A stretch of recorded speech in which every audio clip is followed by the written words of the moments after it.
Quero trazer para a igreja uma mensagem que a gente possa refletir um pouco sobre a nossa vida cristã. É muito simples e é muito comum para nós que nascemos num país que tem uma cultura cristã, vivenciar o cristianismo como algo simplesmente do dia a dia e muitas vezes sem o verdadeiro compromisso com Deus. Temos, às vezes, até o compromisso com a igreja local. Temos até o compromisso com a denominação. Não é? Mas, às vezes, nós quebramos algumas alianças, quebramos alguns compromissos, e que, na realidade, não devia acontecer, mas somos falhos, pecadores, e, às vezes, deixamos o nosso compromisso de vida, esquecemos, inclusive, a nossa missão, que é importante. E aí eu quero lembrar para vocês que nós não podemos perder o foco da missão, porque se a igreja perde o foco da missão, com certeza ela vai desaparecer na história da sua cidade, na história da denominação. E eu disse isso quando eu falava lá na Escócia, na igreja do John Knox, porque eles perderam o foco da missão, depois passaram para os Estados Unidos, que começou também a perder o foco da missão. E me preocupa o Brasil, né, porque também nós estamos vendo a igreja perder o foco da missão. Quando eu falo igreja, eu não estou falando a denominação Igreja Presbiteriana do Brasil, eu estou falando nós, igreja, corpo de Cristo vivo. E esse é o grande desafio, porque eu não estou falando CNPJ, não estou falando templo, eu estou falando igreja, corpo vivo. Como nós estamos vivendo o nosso cristianismo, né? Como nós estamos vivendo o nosso compromisso com Deus. E para isso eu escolhi um texto lá no Evangelho de Mateus, capítulo 11, verso que vai do 25 a 30. Mateus, capítulo 11, versos de 25 a 30. A minha versão diz o seguinte: naquele tempo, Jesus exclamou: eu te bendigo, ó Pai, Senhor do céu e da terra, porque escondeste estas verdades aos sábios e inteligentes, e as revelaste aos pequeninos. Tudo me foi dado por meu Pai. Sim, Pai, eu te bendigo, porque assim foi do teu agrado. Ninguém conhece o Filho senão o Pai, e ninguém conhece o Pai senão o Filho, e aquele a quem o Filho o quiser revelar. Vinde a mim todos os que andais cansados e oprimidos, e eu vos aliviarei.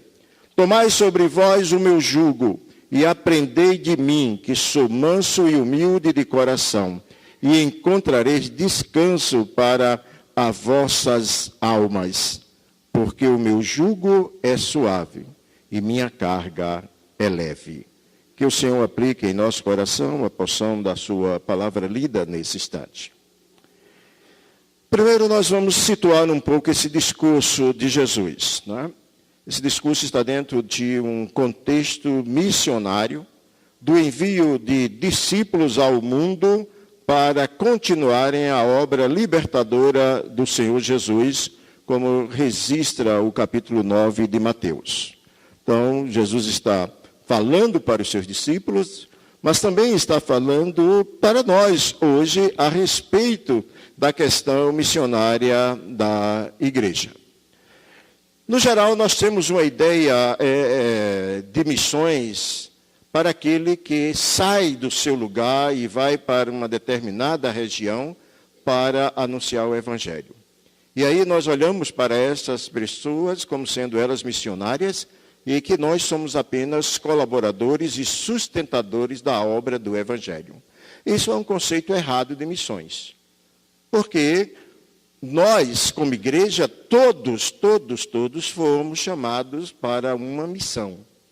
Nós estamos aqui com esse propósito missionário e não podemos sair desse propósito com uma desculpa de que eu não posso ir, então eu mando alguém no meu lugar e por isso eu dou oferta para missões. Não, não foi para isso que Deus nos chamou. Não foi para isso que Deus nos elegeu. Deus nos elegeu para sermos missionários. Deus nos elegeu para que nós sejamos sinais vivos da presença dele nesta cidade. E não simplesmente para fazermos parte de uma igreja que tem um belo templo e que embeleza aqui o bairro. Não foi para isso que Deus nos chamou. Deus nos chamou para uma missão. Para uma missão. Por isso que todos nós precisamos nos apoderar dessa missão. E é algo que a gente está vendo na igreja do Brasil hoje, que as pessoas não estão assumindo a função de missionário. Nós estamos fazendo tudo. E precisamos até fazer, já que a gente não vai, não é? Mas não é isso para qual o objetivo que nós fomos eleitos. Jesus Cristo disse assim, como o Pai me enviou, eu vos envio. E ele disse isso para vocês, disse isso para mim. E disse ele para toda a sua igreja. Assim como o Pai me enviou, vos envio. Então isso significa missão. Não é? E Mateus, relata nesse texto, algumas reações sobre as atitudes que as pessoas tomaram à frente de Jesus Cristo diante dessa proposta do reino. O texto lido nos mostra isso, que temos que entender e aceitar e assumir a proposta do reino de Deus. Não é apenas dizer assim, eu tenho Jesus, eu aceitei Jesus, não é? Não é só isso, tem mais coisa. É também a necessidade da igreja abraçar o projeto de Jesus Cristo. E não só abraçar, viver o projeto de Jesus Cristo. A igreja crescia em Atos, queridos, porque o povo via nos discípulos Jesus Cristo. E é isso que estamos precisando hoje, das pessoas verem em nós Jesus Cristo. Reclamamos muito porque o evangelho não cresce no Brasil, reclamamos muito de uma série de coisas, mas como é que nós estamos vivendo o chamado da missão?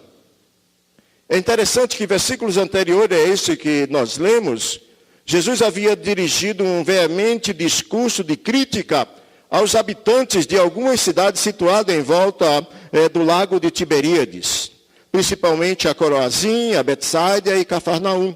A Cafarnaum diz que Jesus não fez nenhum milagre porque o povo não deu atenção a ele. Porque essa cidade, mesmo sendo testemunhas da proposta de salvação que Jesus estava entregando para eles, eles se mantiveram indiferentes aos ensinos de Jesus, ao projeto de Jesus para aquela região. E muitas vezes nós estamos vendo isso. Nós estamos vendo a igreja no Brasil indiferente ao projeto do Senhor Jesus Cristo. Até crescendo às vezes em propriedades, acúmulos de bem, etc, etc. Mas a gente olha para o outro lado e vê uma igreja brasileira indiferente. Eu fiquei lá na Escócia pensando na igreja brasileira e isso me incomodou bastante. Porque quando a gente perde o foco da missão, a tendência é desaparecer. Porque o núcleo da igreja cristã é a missão. Se a igreja perder esse foco, ela desaparece. Aí ela passa a ser qualquer coisa. Uma associação, um grupo, certo? E não é igreja. Agora, por que naquelas cidades, Jesus Cristo fez aquela crítica, e se a gente trouxer para os nossos dias, como a gente pode ver a igreja, o que é que está acontecendo com a igreja brasileira? Eu creio, queridos, que está existindo um demasiado conceito e análise do ponto de vista pessoal. As pessoas estão mais voltadas para dentro de si. O pastor acabou de falar que a igreja é corpo. A igreja é corpo. E como corpo tem que ter comunhão. e como corpo tem que um cuidar do outro, não é? Porque todos os órgãos do nosso corpo trabalham para o bem geral, que é a vida física. Então, se algum tem algum problema, já começa a criar dificuldades. Naquela época, também, nessas cidades que Jesus faz essa crítica, o pessoal estava todo cheio de si. Eles estavam instalados nas suas certezas, calcificados por preconceitos e não aceitavam questionassem a fim de abrir o coração para aceitar o projeto do Senhor Jesus Cristo. Igualmente a igreja de Jerusalém, diferente da igreja de Nazaré, que se abriu, que aceitou o projeto de Jesus Cristo, ao ponto da igreja de Jerusalém olhar e dizer, puxa, o pessoal em Nazaré está todo mundo se convertendo naquela região, na Galileia. E mandou Pedro ir lá para verificar o que era que estava acontecendo. Né? Porque o povo lá havia aberto o coração para aceitar essa nova realidade do povo de Deus, que era a igreja em Cristo. E aí a gente também olha no texto e verifica que Jesus manifesta-se convicto de que essa proposta rejeitada pelos habitantes da cidade lá do lago, não é, lá na Palestina, encontrava acolhimento nas pessoas mais humildes, naqueles que eram mais humildes, aqueles que, eu sou isso, eu sou aquilo, os doutores da lei mesmo não aceitavam, mas as pessoas mais humildes, até você pode dizer assim, aqueles do ponto de vista mais marginalizado socialmente. Jesus começa a olhar para essas pessoas humildes, marginalizadas, desiludidas com a religião oficial e que ansiava a libertação que Deus estava lhe oferecendo naquele momento. E é interessante a gente pensar nisso, né? Porque hoje a igreja tem dificuldades, por exemplo, de reconhecer a volta do filho pródigo. Quando vem para a igreja, a gente às vezes não consegue reconhecer a volta do filho pródigo. Algo dessa natureza vai acontecendo, né, no nosso dia a dia. E nós precisamos abrir mais o nosso coração, entender mais o nosso coração e sair, né, do nosso espaço religioso para modificar, para transformar essa cidade. Porque essa é a vontade de Deus. O profeta Isaías já dizia que lá de Jerusalém ia sair uma luz que ia brilhar por todo o mundo e aí chegaria aqui em Uberaba. E isso aconteceu no dia de Pentecostes. Essa luz saiu de lá. Jesus Cristo disse, vós sois a luz do mundo. É ele que é a luz, mas ele agora, veja como ele passa para nós. Sabe por que ele passa para nós? Porque a igreja do Senhor Jesus Cristo, ela é um segmento dele. Às vezes nós ficamos assim olhando só pelo ponto de vista do seguidor. Eu sou seguidor de Cristo. Não, mas não é só ser seguidor não, gente. O seguidor às vezes está de longe. É você ser segmento, é você dar continuidade à obra do Senhor Jesus Cristo até o dia que ele voltar. Enquanto ele não voltar, a igreja é responsável para dar continuidade à obra dele. Por isso que nós estamos aqui, como igreja. Para ser sal, não para salgar, mas para saborizar a vida dos homens, ser luz para iluminar, e para que toda a nossa obra glorifique ao Pai que está nos céus. Toda a nossa obra. E quando eu estou falando aqui em obra, né, Jesus quando diz isso lá, vossas boas obras, às vezes a gente questiona um pouco essa questão de boas obras. Porque nós achamos que boas obras é apenas caridade. Não, boas obras não é apenas qualidade. Quando eu perdoo alguém, eu estou fazendo uma boa obra. Quando eu sou misericordioso com alguém, estou fazendo uma boa obra. Quando eu estou dando o alimento a uma pessoa, estou fazendo uma boa obra. E tudo aquilo que eu devo fazer, e tudo aquilo que nós como igreja devemos fazer, deve glorificar ao Pai que está nos céus. E nesse texto nós destacamos aqui 3 sentenças que foram pronunciadas, né, em ambiente diverso, mas que Mateus nos apresenta. 2 delas estão lá no Mateus 11, 25 a 27, também ela aparece em Lucas, né, e que provém falar de Jesus e que tanto Mateus como Lucas utilizam na composição dos seus evangelhos. A primeira mensagem que nós encontramos nesses textos é o seguinte: a primeira sentença, que está lá em Mateus 11, 25, 26, é uma oração de louvor que Jesus dirige ao Pai, porque ele escondeu estas coisas aos sábios e inteligentes e as revelou aos pequeninos. Olha que coisa interessante, Jesus orando, porque Deus não revelou aos sábios e aos inteligentes, mas aos pequeninos, aos humildes. Provavelmente Jesus estava falando ali de sábios e inteligentes e dos fariseus, dos doutores da lei, que colocava a lei como algo absoluto e que eles se consideravam justos e bendignos de salvação porque cumpria a lei. E que também não estava disposto a deixar, por causa desse sistema religioso, aquilo que Jesus estava colocando como a construção de um novo povo, de uma nova caminhada. E aí você pode pegar todo o Sermão do Monte e começar a trabalhar isso. Tem pessoas que leem a bem-aventurança como sendo um texto devocional. Mas as bem-aventuranças não é um texto devocional. As bem-aventuranças é um texto jurídico. Ali você encontra as novas leis que vai reger o novo povo de Deus na caminhada. Nós somos o novo povo de Deus. Mas muitas vezes, quando nós queremos trabalhar as leis, nós vamos para Levítico e não vamos para as bem-aventuranças. Bem-aventurado, né? Os retos de coração. O que é ser bem-aventurado, né? De coração reto? O que é bem-aventurado ser misericordioso? São leis que Jesus deixou para nós nessa construção desse novo povo de Deus. Foi por isso que esses fariseus, os doutores da lei, não aceitaram essa proposta de mudança, de transformação que formaria a partir de Cristo essa nova igreja que nós fazemos parte hoje.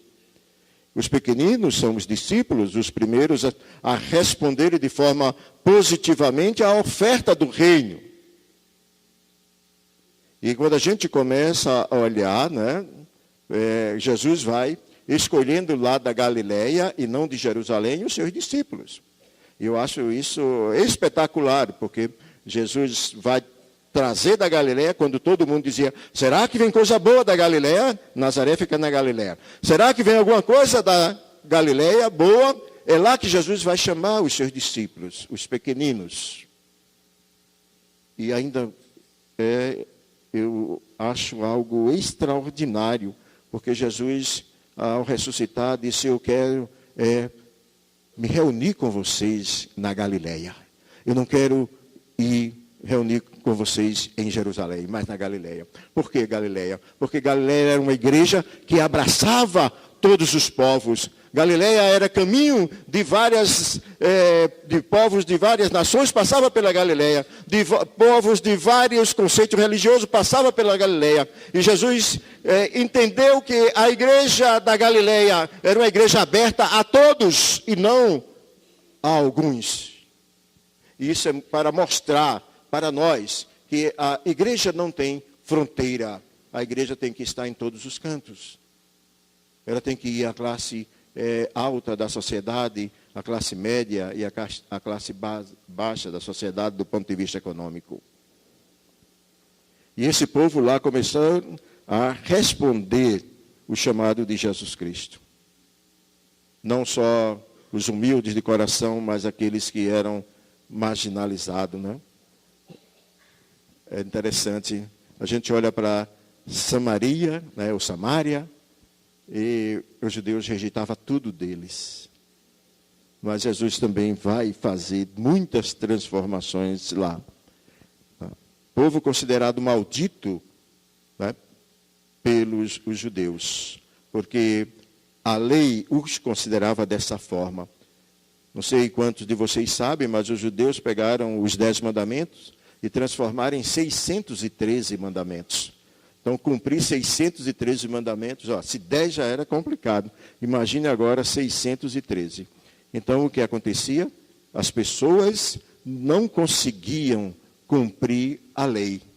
E não cumprindo, vinha a sentença dessa lei.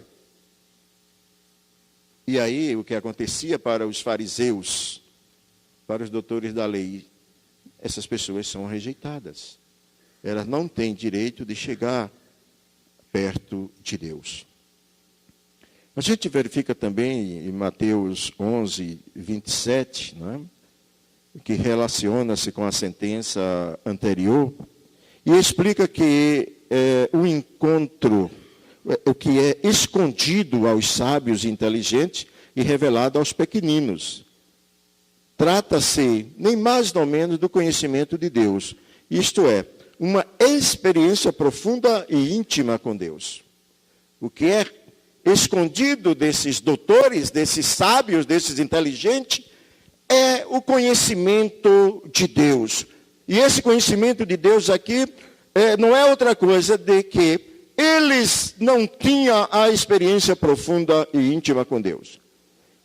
E que muitas vezes, nos dias de hoje, nós também não estamos tendo essa experiência profunda e íntima com Deus.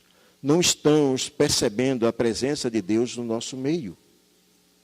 Não estamos percebendo a presença de Deus ao nosso lado, na nossa caminhada. Basta a situação ficar completa num problema de saúde, num problema econômico, num problema familiar, que nós vamos logo questionando Deus, aonde tu estás, o que é que está acontecendo, isso, aquilo, outro, etc, etc. E como se não estivesse mais percebendo a presença de Deus na sua vida. Isso é muito comum nos dias de hoje. E Jesus Cristo vai agradecer a Deus porque Ele escondeu isso dos sábios. Os sábios e inteligentes estavam convencidos de que o conhecimento da lei, né, dava a ele o conhecimento de Deus. E hoje nós também encontramos pessoas pensando dessa mesma natureza. Que por ter muito conhecimento teológico, então eles têm o conhecimento com Deus, de Deus. Eles podem, mas eles não têm muitas vezes a experiência com Deus. E que é isso que Jesus está chamando a atenção da sua igreja. Ter uma experiência convicta com Deus, uma experiência concreta, e não apenas uma experiência cultural. A lei era uma espécie de linha direta para Deus, segundo os fariseus. Então eles achavam que só conhecendo a lei você já conhece todo o projeto de Deus, toda a vontade de Deus. E que eles eram detentores da verdade, representantes legítimos de Deus, capazes de interpretar Deus e os planos divinos. E hoje nós estamos caminhando também, né, num tipo de teologia filosófica que vai tentando você interpretar Deus, os planos de Deus, sem que você tenha nenhuma experiência pessoal com Ele. Mas Jesus é interessante, porque Jesus aqui ele deixa bem claro que quem quiser ter uma experiência profunda e íntima com Deus, tem que aceitá-lo e ser seguimento dele. Tem que aceitar e ser seguimento de Jesus Cristo. Se não for assim, você não terá uma experiência com Cristo. O texto vai até dizer isso, né? O texto diz que ele é o Filho e só ele tem a experiência profunda de uma íntima comunhão com o Pai. Então, quem rejeita Jesus, quem rejeita o projeto de Jesus, não pode conhecer a Deus. Quando muito, pode até encontrar imagens distorcidas de Deus e aplicá-las depois para julgar o mundo e os homens. Mas quem aceita Jesus Cristo, né, quem é o segmento, aprenderá a viver uma comunhão com Deus na obediência total aos seus projetos e na aceitação incondicional dos seus planos. É isso que a igreja tem que colocar em prática. Depois de várias alianças de Saulo lá em Crônicas, depois aliança até no início mesmo, né? No Éden, que a primeira palavra da Bíblia é no princípio, né? Que lá em hebraico é Bereshit, e Bereshit é o quê? É pacto, é plano, é comunhão. A terceira sentença, que está em Mateus 11, 28 a 30, é um convite a ir ao encontro de Jesus e aceitar sua proposta. Vinde a mim, tomai sobre vós o meu jugo. Entre os fariseus, no tempo de Jesus, a imagem do jugo era aplicada à lei de Deus, que é a suprema e divina norma. Mas só que a lei de Deus acrescida de mais 603 mandamentos, criado pelo processo hebraico e judeu. Então, para os fariseus, por exemplo, a lei era um jugo muito pesado que devia ser aplicado ao homem. E a impossibilidade de, no dia a dia, cumprir aquelas regras escritas ou orais, criava uma consciência pesada e atormentada para o povo. E é por isso que Jesus vem para libertar o povo desta opressão que foi colocada, né, pelos sábios, pelos doutores da lei, em cima de todo o povo. Os crentes eram incapazes, né, de cumprir a lei. Sentiam-se condenados, malditos, afastados de Deus e indignos de salvação. Essa era a situação quando Jesus veio. Uma situação totalmente adversa, né, ao homem, ao pecador. Sempre, olha, você está, né, você não consegue cumprir, então tchau para a tua vida. Você é incapaz. Só nós que temos o conhecimento da palavra, da lei, é que estamos livres dessa situação. Quando Jesus Cristo vem e fala essas palavras, ele está anunciando para todos algumas propostas com relação ao reino de Deus. E as propostas do Senhor Jesus Cristo são propostas libertadoras. São propostas, né, que levam o homem a fugir das amarras, se soltar das amarras. Por exemplo, ele leva a libertação plena, né, quando ele se dirige aos doentes, que na perspectiva teológica oficial da religião judaica, todos aqueles que estavam doentes era porque era castigo de Deus.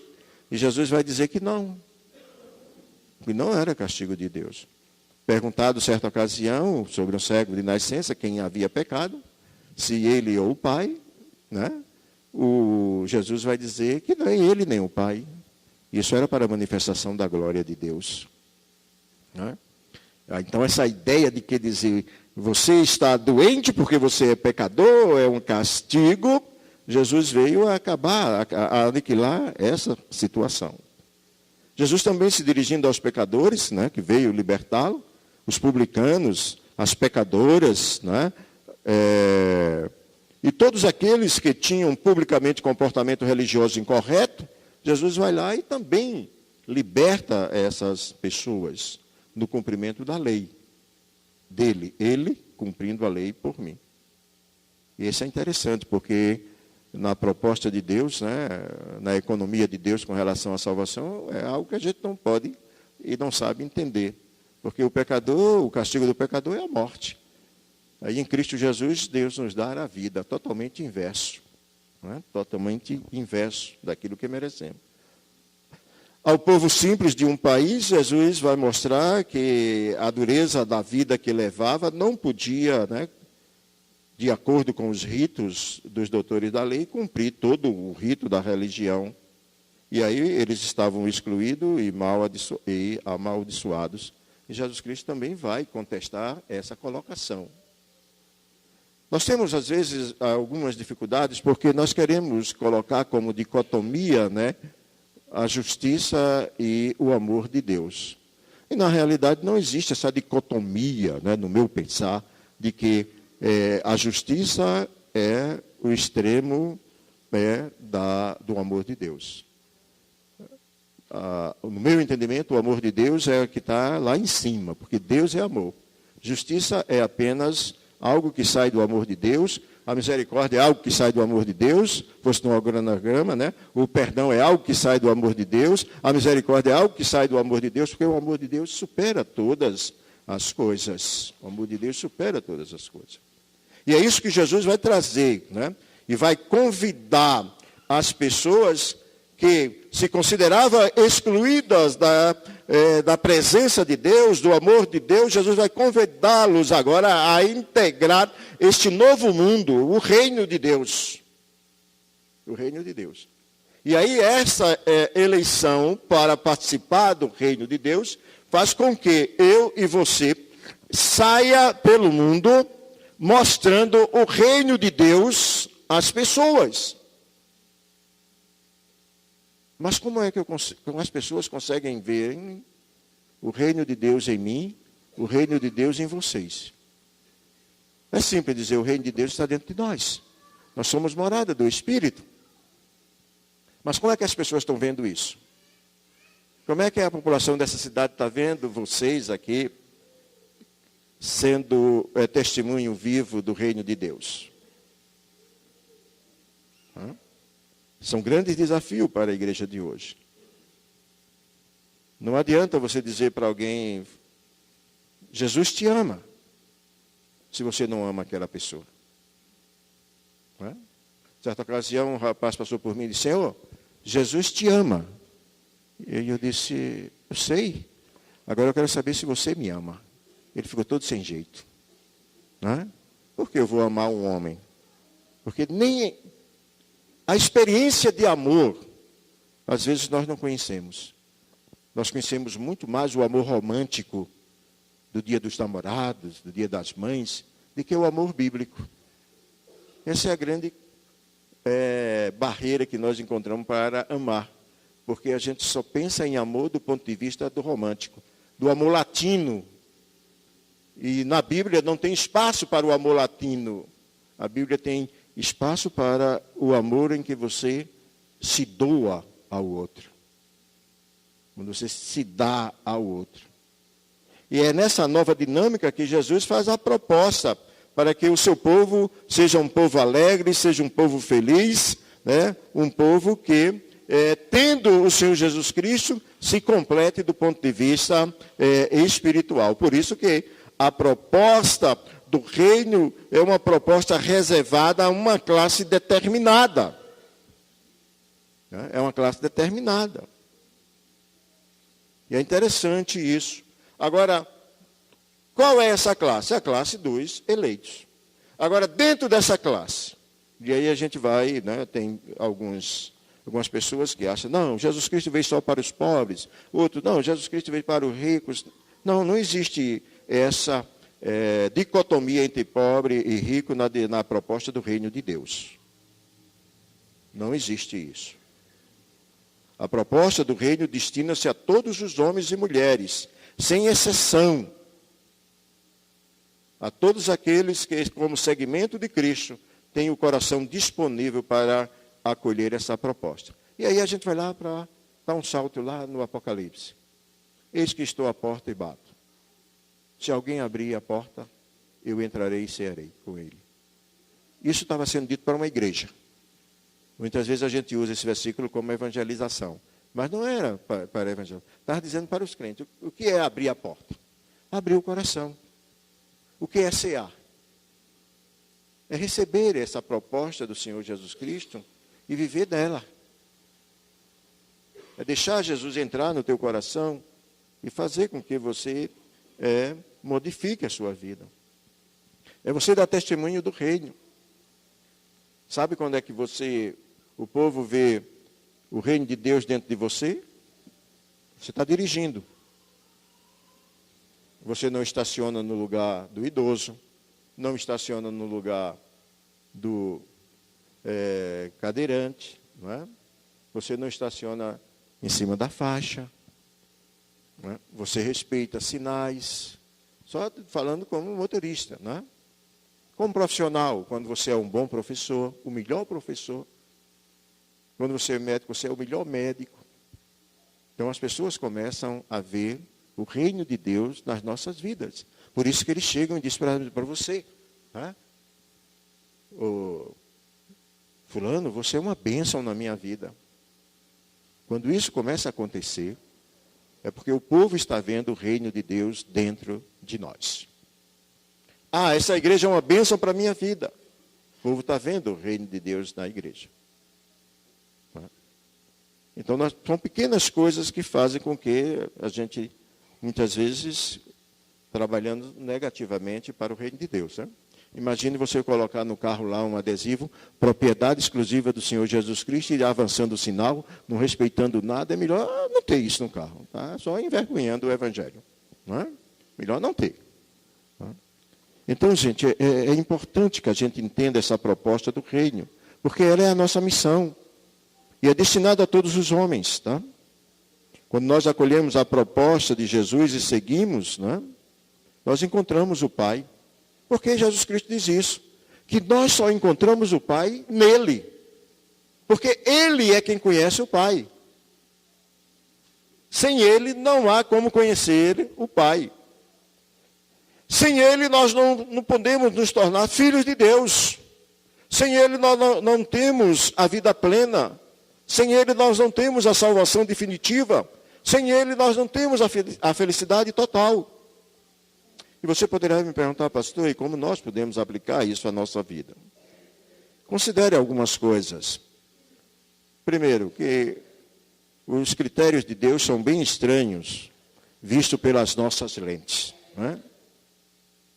Nós homens admiramos os sábios, os inteligentes, os intelectuais, os ricos, os poderosos, os bonitos, e queremos que eles sejam os melhores, entre aspas, a dirigir o mundo, a fazer leis que nos governam, a ditar moda, ou a ideia de definir o que é correto e o que não é correto.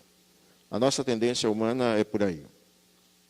Mas Deus diz que as coisas essenciais são muito mais percebidas pelos pequeninos, pelos humildes, porque aqueles que são pequeninos estão sempre disponíveis para acolher Deus e os seus valores e até se arriscar nos grandes desafios que o reino coloca diante de nós.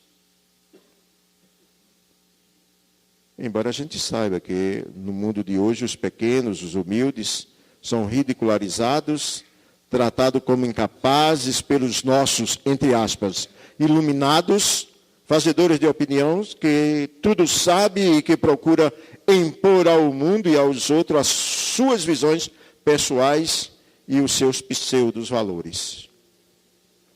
É por isso que Jesus ora: bendito, ó Pai, porque tu escondeste isto aos sábios e revelou aos pequeninos. A palavra de Deus nos ensina, né, que a sabedoria e a inteligência não garante posse da verdade. O que garante a verdade, a posse da verdade, é ter um coração aberto para Deus. É ter Deus, é ter Cristo, é ter as propostas do Senhor em nossas vidas. E aí, como é que chegamos a Deus? Do ponto de vista espiritual, nós que recebemos a revelação de Jesus, de Deus, nós conseguimos perceber o rosto do Senhor. Agora, como devemos fazer para ter uma experiência íntima e profunda com Deus? O Evangelho responde: conhecer Deus através de Jesus. Se você quer ter uma experiência profunda com Deus, você só conhece através de Jesus. Não são os teólogos, não são os livros, não é a filosofia que faz você ter uma experiência íntima e profunda com Deus. Só Jesus te leva a ter essa experiência íntima e profunda. Jesus é o Filho que conhece o Pai. Só quem conhece Jesus, não é? E é segmento dele, conhece a Deus. Só quem vive a plena comunhão com Deus, com Jesus, conhece a Deus. É isso que ele está ensinando para os seus discípulos E quando nós lemos o texto, também ensina para nós. Queridos, há crentes que, por terem professado a fé, por irem aos cultos todos os domingos, porque canta, porque dá o dízimo, porque é presbítero, porque é pastor, não é? Acham que conhece a Deus.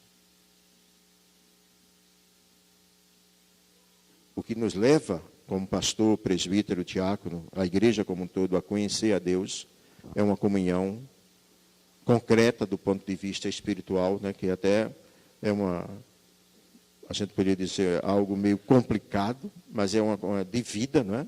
De vida. E aí eu quero citar para vocês uma máxima que eu gosto muito, apesar de às vezes elas serem criticadas pelos doutores da lei no Brasil, que é a máxima de Francisco de Assis, que ele diz assim: pregue o evangelho o tempo todo, se necessário, use palavras. Como é que eu posso pregar o evangelho sem falar? Com a vida. A vida, sim. E isso acontece quando nós temos essa proposta de Deus. E vocês estão aqui em Uberaba para anunciar essa cidade, para testemunhar essa cidade, a proposta libertadora do Senhor Jesus Cristo. Sabe por quê? Porque vocês são sinais vivos de Deus aqui nessa cidade. E isto é missão. Missão não é somente evento, é você viver 24 horas para a honra e para a glória de Deus. Tudo aquilo que você fizer é para a honra e para a glória. No nosso meio não existe lugar para o profano, só existe lugar para o sagrado.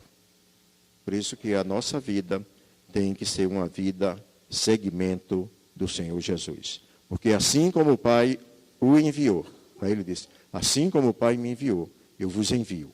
E vocês estão aqui como enviado de Deus para transformar essa cidade, para pregar o evangelho a essa cidade, para anunciar a justiça a essa cidade, para anunciar a misericórdia a essa cidade, para anunciar o perdão a essa cidade. E quando vocês fazem isso, vocês estão sendo sinais vivos da presença de Deus aqui em Uberaba. Que Deus nos abençoe.